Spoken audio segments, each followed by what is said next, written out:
यस्तो हामीलाई मात्र किन हुन्छ कि जहिले यस्तै हुन्छ भने हेलो एन्ड नमस्ते welcome to my mini vlog. आज हामी कहाँ छौँ भनिदिनु त मुटु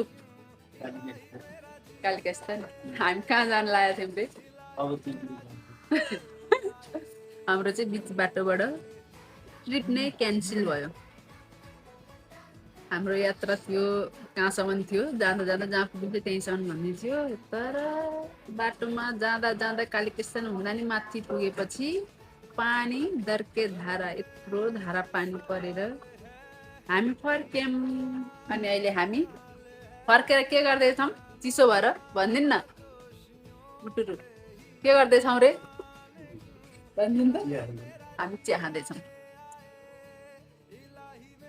अनि यस्तै बर्खा टाइममा चाहिँ प्लानिङ केहीको पनि गर्नु हुँदो रहेछ। यो ट्रिपको त गर्नै नहुँदो रहेछ,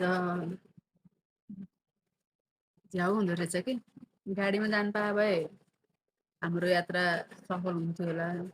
अब जे हेर्न जानला त्यही नै हेर्न नपाएपछि हामी त बडो अर्थ भएन नि त। भ्यू हेर्न जानु लागेको, हिमाल हेर्न जानु लाग्यो, अब त्यही नै नदेख्नु भएपछि हामी आधी बाटो होइन बिच बाटोबाट फर्क्यौँ। अब हाम्रो यात्रा नुवाकोटतिर हुन्छ। Thank you so much.